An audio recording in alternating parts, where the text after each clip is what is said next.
Hey, welcome back to The Urban Monk. I am here with Kristi Ling today, who's written an awesome book about happiness called Operation Happiness. What is it? And one of the best things I've heard in a long time is, hey, happiness doesn't just happen to you, there's things that you do. So enjoy the interview and I'll see you on the other side. So I've actually heard that about half to 2/3 of happiness is hereditary, which is kind of funky when you think about how much agency we have versus what we were handed down. But it also gives us a lot to work with. So there's actually a lot of wiggle room there, and would love to hear how you even started looking at happiness and what your story is in all this. Well, there's so much to it. And yes, there is science that says some of happiness is hereditary, but you're right. There's great news that we have control over most of it. And I actually believe we for the most part, have control over all of it. So some things are genetic, but I think we can beat the genetics if we work hard enough at it. And for me, it started let me back up a little bit, because my whole life, from the time I was an early teen all the way through my 20s, I struggled with depression and sadness and a sense of mediocrity. And I lived that way for years, all the way until I entered my early 30s. And I was in a corporate job that just wasn't suiting me. I quickly learned that the corporate world wasn't a good environment for me. And everybody else had sort of pushed me into that place. And I was living a life everybody else thought would be successful and wanted for me. But I was in a worse place than I'd ever been. And so one day I hit this wall. I woke up at 4 a.m. and I was shaking and my heart was pounding. And I just all of a sudden became open to receiving messages that there had to be a better way and that I needed to learn to do things differently. Otherwise, I was destined to stay in the same cycle that I'd been in for so long. So I finally got sick enough of myself in that state and committed myself 100% to changing the way that I was approaching things. I didn't know how. I didn't know why I had received that message at that point in my life, but what I did do was dive into studies of personal development and happiness, and actually fell in love with working hard to change my life. And that led me to the work that I do today, because I was successful and I discovered so many things that needed to be shared that weren't being talked about, and including the part about genetics and sort of getting rid of mindsets that are making us think that, oh, I'm just not wired for happiness, because I thought that for so long. So not true. So I discovered a few things that were really important that I knew needed to be talked about. How much of this was the storefront that you needed to kind of maintain and uphold as the person you thought you needed to be, and then suddenly, you have a paradigm shift and say, look, this gal can't keep going like this. So, who do I need to be, and what do I need to let go of to reframe just my thoughts about what happiness even is? That's such a great question, because I was holding on to what I thought happiness was, which I think for the most part does come from other people. When you grow up, they say, oh, have a family, be successful, get a high paying job and you'll be happy, or get these material things and you'll be happy. And so I was sort of one of those people who always thought the next accomplishment, approval from other people, or the next achievement is what was going to make me happy. And so that was really the big part that I needed to change. I needed to let go of caring so much about what my friends and family thought about what I was doing with my life and how I was living. And I needed to find my own way. And I had been conditioned in that state for so long that I didn't even know what my own way was. I just knew that I had to do something different and that I needed to find it, which I did. But it took commitment and dedication and work. So I'm assuming you didn't find it at the bottom of a Prozac bottle. I'm assuming you didn't find it through ayahuasca and drugs. There's a lot of places people look and end up getting kind of lost and confused. So where was your missing link in all this? Oh gosh, well, I can tell you the exact missing link, but I didn't really discover it until several years into my journey. So when I left that corporate job, and I did dive into many of those things you were just mentioning, I was partying too much during that time. I was searching for happiness in all the wrong places.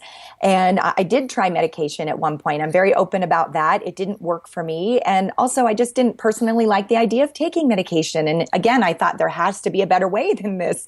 That's a temporary solution for me. be. So I went into natural healing. I went into meditation, many different things. But about 8 years into my journey, and at that point, I had drastically improved my life. I had started working for myself as an entrepreneur. I was doing happiness practices such as meditation and positive mindset choices, and also working for myself helped greatly.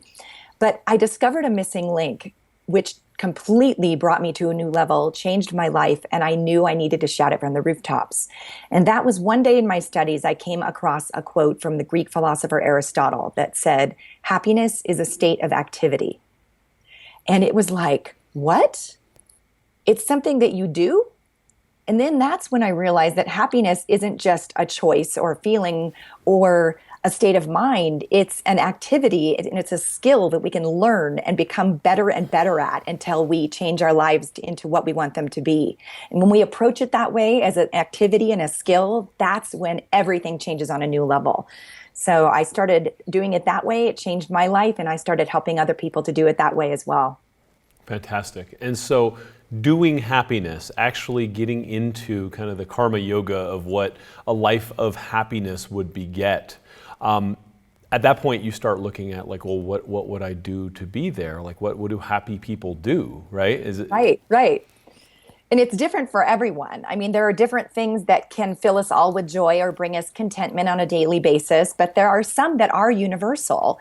Having a practice that you do every day, whatever that means for you, whether it's meditation or whether it's writing in a journal or writing down things that you're grateful for, but some kind of a practice that you do every day and create a habit out of that is a great start. And that's universal for everyone. When you dedicate, it will help you elevate your levels of happiness. But then everybody has their different things that really bring them joy. For me, one of them is stand-up paddleboarding or being up here at the lake where I am this week, things like that. And for somebody else, it might be racing cars or hiking in the mountains. So discovering what those things are for you, but then deliberately inviting them into your life on a more consistent basis is the key, because happiness takes work. And that was another one of the missing links. You know, nobody wants to tell you that it actually takes daily work to be a happy, content person and have that peace. You have to do the work, and that's part of the skill of happiness. I see you smiling. So truth, my right? audience hears this from me all the time because I won't shut up about it. But you know, the literal translation of kung fu is hard work.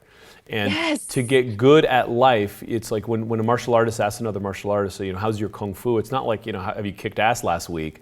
It's how are you doing the work? How are you paying forward the work that then kind of reaps the rewards in your life? Like how well is your life flowing based on how you're working into it? And I just think that we live in a culture that's really duped us into thinking that things should come easy, and we've gotten lazy. That's it. And that was the mistake I realized that I made for so long, was I kept saying, why isn't happiness coming to me? Why am I not a happy person? And it was because I wasn't doing the work, and I wasn't dedicating myself daily to practicing those things that would bring me to that level, and practicing the self-care, both for mind and body, that I needed to be doing. Once I dedicated myself to that and created a habit out of it daily, that's when big shift happened. And that ties back into that state of activity that we were mentioning. Yeah, so I mean, you in your book, and it's a great book, I highly recommend it. Thank you. It's called Operation Happiness. Great title, great cover, all of it. I'll flash it later again. The concept that you talk about with neuroplasticity and what that does, and how that can help us change our brains to become happy people, that's novel to a lot of people. So I'd love for you to tease that out a bit.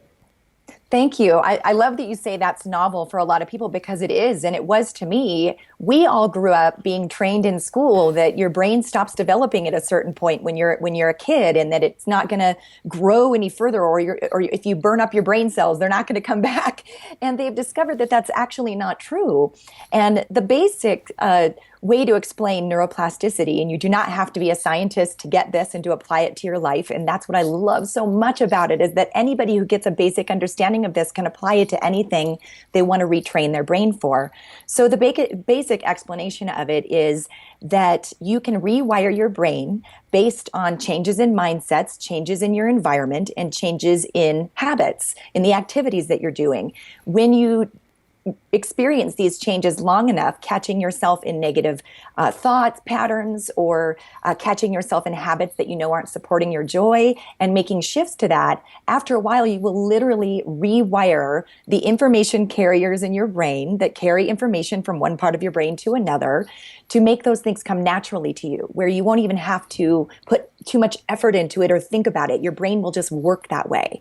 It's really beautiful. And this was life-changing for me. I actually went through a year-long illness in 2008, and I decided to use that time that I couldn't work to my advantage. So I dedicated myself to in-depth practices of happiness and meditation and reading personal development material and taking online courses for that whole entire year. And when I came out of that illness, I realized that I was seeing life in a whole different way. And I had to discover what I had done during that time. I was like, what's the one thing I did in there that made this shift happen? And that's when I came across the concept and the science of neuroplasticity. And I realized, wow, I dedicated myself every day for an entire year, and I rewired my brain. Totally. You built new habits. So let's unpack this a little bit more. So first is changing your view or your state of mind. So like being able to actually change your view on happiness. Because I think a lot of people come from where you were coming from, which is a victim mentality almost. Like, I'm here, I got up, I'm not happy, what the hell's wrong with me? Like, why has this happened to me? Why is happiness not this elusive thing not dropping into my lap? So how does one change their view on that? Is it just that kind of understanding that it's what I do that will bring it? That is the basis of the understanding, absolutely. And I write the whole first section of the book is on this, about changing your view.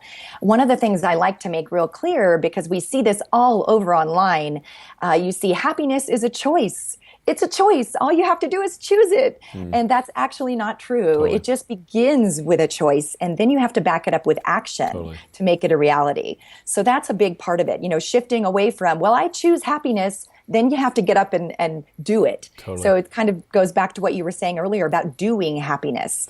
So that's part of it. And also learning to see it as a skill that you can practice and learn and become good at, just like learning a new language. So if you wanted to speak, so here's an example. I would love to learn to speak French. But I know that I'm not going to be speaking French fluently tomorrow. I'm going to have to take courses and read books and practice and go online and dig up material and dedicate myself to that. But in a year or six months, even if I do it, fully, I'll be able to be pretty good at French. So if you think of starting fresh, approaching happiness as an activity and a skill, and then doing everything that you can to learn those things, practice those habits, rewire your brain, and deliberately do it every day, that's where the big change will happen. Bam. So that's changing the way you view it. Great. And then those habits, those little micro habits, become just kind of your way of being down the line, and it takes a while. And there's all sorts of kind of contended numbers. It's like 21 days for a new habit, 90 days, 180 days, 1 year. And so, the moral of the story is just keep doing the damn work, and eventually it becomes a habit, right? Right, because people say, well, how many days will it take, or how long? And I say, you know what? It's different for everybody. So here's the answer. As long as it takes is how long it's going to take. Totally. You see this in fitness too. It's like, how long do I have to be really good, eat right, and do this thing called exercise before I could take a picture of myself for Instagram or Facebook and then go back to being a lazy asshole? It's like, how about you just don't stop, right? Right. Thank you. Yes, I love that. That is so true. Keep going, and that's the thing too. It goes back to what we were saying about being willing to do the work. I have basically rewired my brain and created all these amazing habits that have been life-changing for me. But the thing is, I'm years into this and I still have to do it every day. And I plan on doing this every day for the rest of my life. And I plan on a very happy life. Good for you. You write about 5 mindsets, 5 key ones, I think. And then you help kind of unpack that, because I think so many of our viewers and listeners are so stuck behind toxic memes and just ways of seeing the world that are not of service, right? And it's really hard to unpack, the baby from the bathwater and really kind of get some new programming in there. So I would love a little bit of help there, just a little bump. Like what are some mindsets that could actually help people along that are currently toxic? I love this question. Here's a good one, actually, that some people may have not heard before, because at first it sounds negative. So this is actually one of the 11 habits of the happiest people that I talk about, but I also mention it in the mindsets as well. So when we're getting ready to take a risk, or we want to go after something new, or we want to create a change in our life, sometimes what can hold us back is we're thinking about all these awful things that can happen if we quit that job, or if we make that move, or if we volunteer for that a volunteer opportunity, or whatever it is. So if we take a step back to examine the worst that can actually happen in a situation, which at first sounds negative, but what it does is it empowers us, because usually the worst that can happen in a situation is not nearly as bad as our mind was tricking us into thinking. So when we take a realistic look at what the results could potentially be, and then we come up with plans of actions, it's really empowering to get a hold of that, because our mind can sometimes jump all over the place and cause worry and anxiety when it comes to change, or when it comes to wanting to change our life on a big level. So, looking at what's the realistic picture of what the worst that can happen here is, and then going, oh, well, that's not nearly as bad as I thought. It's really empowering. Another one, too, is to look at everything you're doing in life. And what you're tolerating, and what you're looking to do, and your job, and your motivations behind things, and then start with love. So one of the happiness mindsets that I talk about extensively in the book is love, that's the foundation, and it should be your MO, basically, for everything that you do should extend from there. So if you look at anything in your life that you'd like to change, or what you're currently doing that might not feel right, examine that to see if that's coming from a place of love. It always works. So, or when you're making a decision about something, think to yourself, is this decision based on love? Is this a love-based decision? And another place that plays into is looking back on things in our past that might still be haunting us. And instead of looking at it in the old way, which was why it's still haunting us, take a fresh look at it and see if you can see the love in that situation. Was the person who hurt you acting out of a need for love, or acting out of love for you, even though what they did to you you might not have felt it was right at the time? When you look at it with that lens, it'd be very transformative. So that's another one of them. And there are many that I talk about in the book, so we could probably talk all day on it. But I definitely suggest going through those, because they can really bring things to a new perspective. And I also teach them in the online course. There's an Operation Happiness online course to go with the book too. So for anyone that wants to go deeper with those. Great. I mean, this is this lack of happiness, or the framework, or this thing that we think we suffer from, is actually like, it's almost like a muscle that we haven't been working out hard enough, and we need to kind of get back on. So there's a lot of mindset stuff, and look, you've got 11 habits of the happiest people, and you got a lot of stuff in the book. I don't want to unpack your whole book. We're going to be here for hours, and it's a good book, so people should read it. There's a piece there that's near and dear to my heart, and I think that's something that I would love to just spend a couple minutes on. You are what you eat. And a lot of people have no idea how frickin' miserable they are because of the quality, and sometimes even the quantity of the foods that they're eating, just creating so much distress in this place that's supposed to give us energy and drive our kind of enthusiasm. And so I'd love to talk about kind of the physiological bit, because there's all these people that are like, oh, I'm going to tap here and I'm going to think good thoughts and I'm happy. It's like, no, right. you just had Velveeta cheese on top of Spam. You don't stand a chance, right? And so let's unpack that a little bit. I love that you brought this up. And this was so important to me when I was writing the book, that this needed to be a holistic book, not just, change your mindset and that's the whole book. No, I go into this very in depth in the book. There's a whole chapter called The Love-Centered Diet, and it's all about this. So, a lot of it comes from the way you approach food. So one of the things that I say is that before you make any choice, really any choice in life, but this works very well when it comes to food choices, just ask yourself, is this choice I'm about to make in alignment with the bigger picture for what I truly desire for my life? Because it makes it so much easier to say no to that Velveeta cheese when you realize it's totally out of alignment with what you really are desiring. And the other thing to keep in mind is that you really are what you eat. People do not realize that what you put in your body directly affects your emotional health and your happiness, and also how much you hydrate. Most people are walking around 1 to 2% dehydrated all the time, which zaps your personal energy by 10 to 20%. And who wants to walk around with a 10% energy deficit all the time? And it's just a matter of just staying hydrated. So all these easy things, which I love that they're easy, can really make a huge difference. And then there are foods you can eat that are happiness boosting too, that have compounds in them that can actually boost your serotonin or release anxiety. And so learning what those are and incorporating them is a very good thing too. You said something there that I think I want to just kind of stay on for a second, because it's really important, is who could afford to have like a 10% loss in their energy? And you think about how we live our lives in our culture. It's like everyone's like right on that edge. Everyone's on that margin. It's like, holy shit, if one more thing happens today, I swear to God, I'm going to lose it, right? And so we're just there, and we're there with our money, we're there with our energy, we're there with like our time, and it's just like, oh my God, like that one other thing happened, and like, you know, the car needed gas. My whole day is ruined, right? Right. And so having a little bit of cushion in there, and you know, Marty Seligman talks about a lot of this in like positive psychology, is just building like a happiness bank account so that you're not just in this kind of like deficit spending / you know, like circumstantial, like if all these things happen today, then I'm happy. Like it's an insane way of living, and it'd be nice to be kind of rich in happiness, rich in energy. So I'd love to hear your thoughts on that. Yes, and that's so absolutely true. And I talk in the book, I call it your happiness toolbox, or building a foundation, your happiness foundation. And that's really what these things are. And when you do the work and you build this up, then when those things happen, like no gas in the car, or some of those things that can trigger you into getting into that negative space and then ruining your whole day, they tend to dissolve, or they don't bother you as much, or you know how to handle them when they arise, because you've got your happiness toolbox and that foundation. And it's really a foundation of habits, but also mindsets, and that's all part of the toolbox.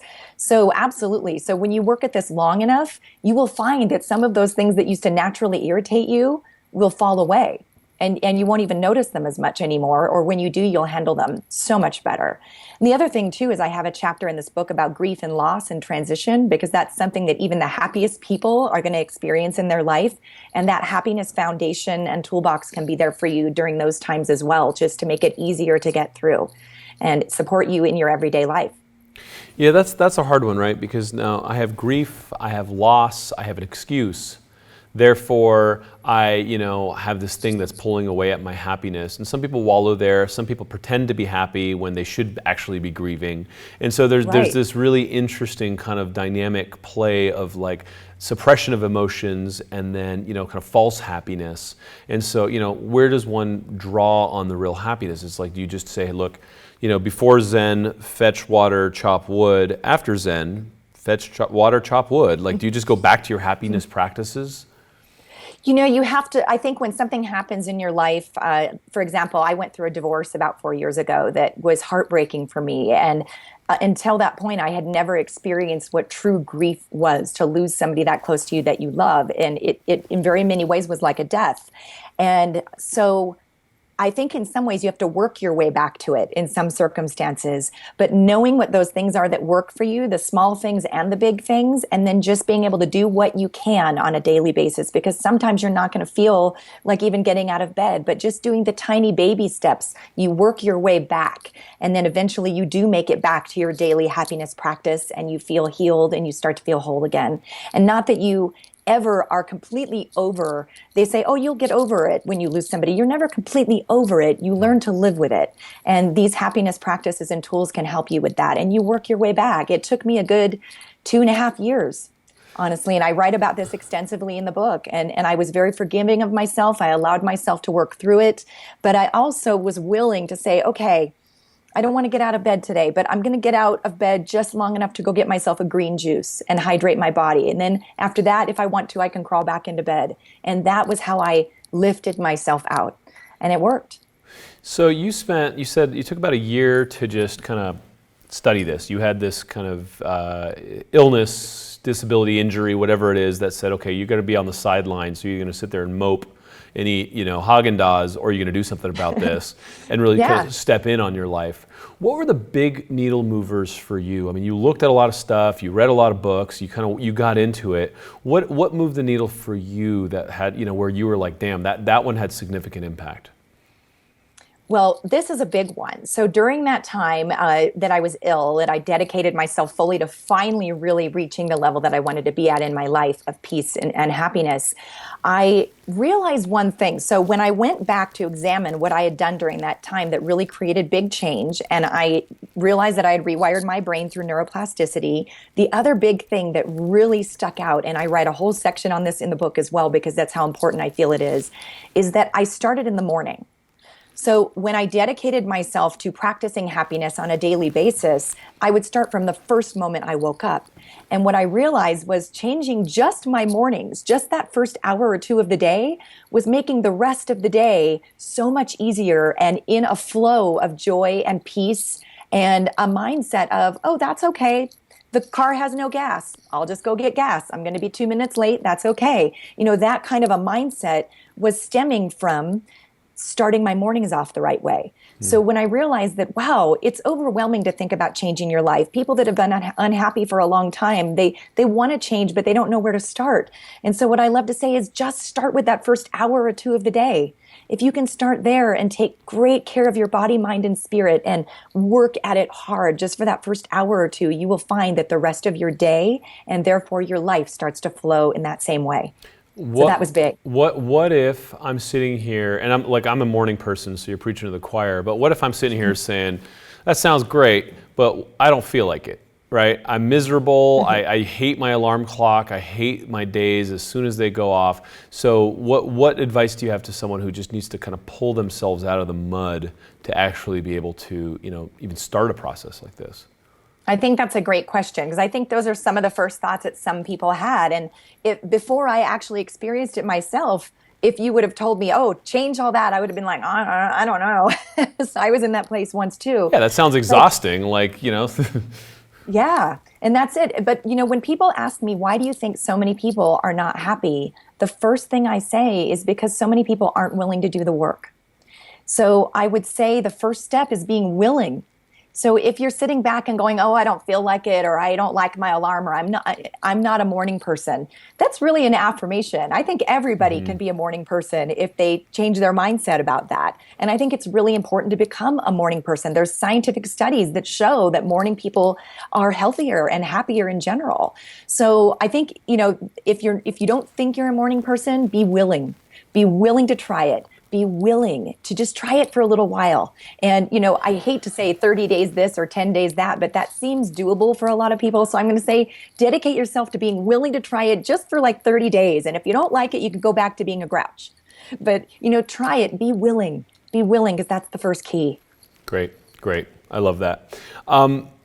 Once you start, it builds momentum. Once you start making that momentum happen, you can capitalize on that momentum and you get more and more out of it. It is a snowball effect, and It really does. And happiness, like anything else, is something that you can build, you can invest in.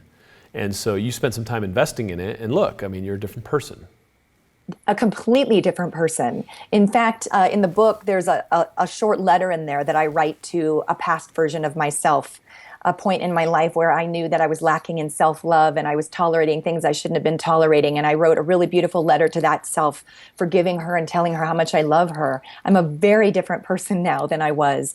And I love that. And I think we're all always growing and changing and evolving. And we do that at a much faster and more expansive rate if we're willing and we're open and we're diving into it. So I think that's important. I do all kinds of different practices that I employ. I do vision boards, I do meditation, I do yoga, I do paddleboarding, I do ocean swimming, all these things that fill my cup. So it's about learning what works for you to fill your cup and start your day off, and therefore keep your life going in the way that makes you feel great and brings you peace and joy. What fills your cup? That's great. There are, we kind of alluded to this, but I just want to kind of put an exclamation on this, is, there's this whole, kind of the secret community where it's like, I'm going to create a vision board, I'm going to see myself in this mansion, I'm going to do all this, and I'm going to visualize all this stuff, and then I'm going to sit there and wonder why it hasn't arrived yet, versus what you're actually alluding to, which is, I could have my vision boards, but I get up and I take action every day.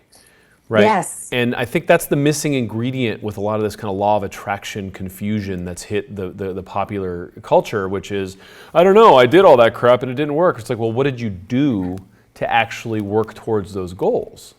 Yes, and that is so true, and that really was the missing element of that.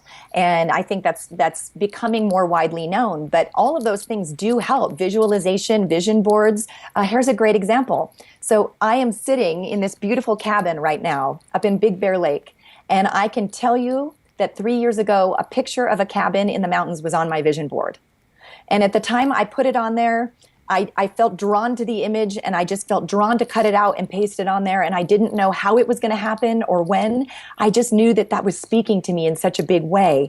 And in the last 3 years, I've taken small steps toward that, small steps. And when the time was right, I took the action and I made it happen. And so I'm literally sitting in a cabin that was on my vision board 3 years ago. Great. And I made it happen. So the willingness to put money away in my savings and take the steps, the baby steps toward that vision. It took 3 years, but I made it work. And here's a living example. So yes, all of those things work, and the visualization and the mindset shifts and pinning images of things that you'd like to manifest on your walls and all of that. But you do have to take action.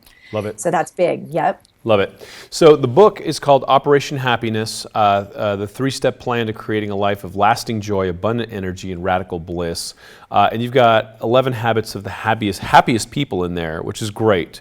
So here's the book, here's the cover. For those of you who are watching this, I think it's great. I think you're onto something very special, and I think that you're kind of doing a rally around something that I feel has been missing is this work ethic of working towards happiness, right? Thank you. Yes. And this is what I need to just get out there, because that is the missing link. It really is. So yes, thank you. Yeah, happiness doesn't just happen to you. You work for it. And the happiest people, you could tell they do things that keep them happy. So I love it. I love your message. And I love the fact that you're sitting in an idea that you hatched a few years ago up at a cabin in Big Bear. So I hope you enjoy it. It's a beautiful day out here. And, it's nice to get that's one of my happiness habits, right? Is to get out into nature, right? And that fills me, that soothes me, that helps me. And I could tell when I'm starting to get cranky and a little ornery and shorter in fuse, I could directly correlate that with lack of hikes or camping trips on my schedule. And I go, oh, damn, dude forgot to go drink from the fountain. So, it's close to home. Yeah, I so get that, because nature is a big one for me too, which is part of why I was drawn here. So maybe you'll have to come up and visit the cabin sometime. It's it's going to be a vacation rental at some point when I'm done with the renovations. So Awesome. Well, Kristi, I appreciate the work that you're doing, and I love the fact that you're just rocking it out there, helping people. So thank you so much for being on the show. How do people find you? Thank you so much, and I'm grateful to have had the chance to chat with you. This has been great. You can find me on my website, which is just kristiling.com. Spelled with a K. The book is spelled with a K, Kristi, K-N-N-I, L-I-N-G. And there are lots of good stuff there. I'm getting ready to launch a new site, too, that's going to be packed with content here in the next couple weeks, so that's exciting. And the book is anywhere books are sold, books and ebooks, Amazon, Books A Million, Barnes & Noble, or your local bookstore, which I also like to give shout-outs to the local bookstores. So if you've got one, support us there. And yeah, thank you so much. And anyone who's listening, please feel free to reach out. I actually answer my own emails and my own social media, so I love hearing from you. And if you have any thoughts on today, I'd love to hear it. Awesome. Thanks so much for being here. Thank you. This has been great. Appreciate it. Mm-hmm. So I hope you enjoyed that one. I love any conversation that circles around personal accountability and agency. What am I going to do for happiness? I'm not waiting for happiness to drop in my lap. What are my personal practices that allow for this? And that is really what makes the difference. Okay, so check out the book, and also check out what you're doing in your life. Find what it is that you can do to fill your own happiness bank account, and then build on that and see what it does to your life. I've got a couple shows over here. Check them out. We've been doing a lot of work. We've got a lot of really interesting people that have been on the show. So check it out, share it, help me get this message out. I'm interviewing amazing people for you. And also subscribe, please. I'll see you next time.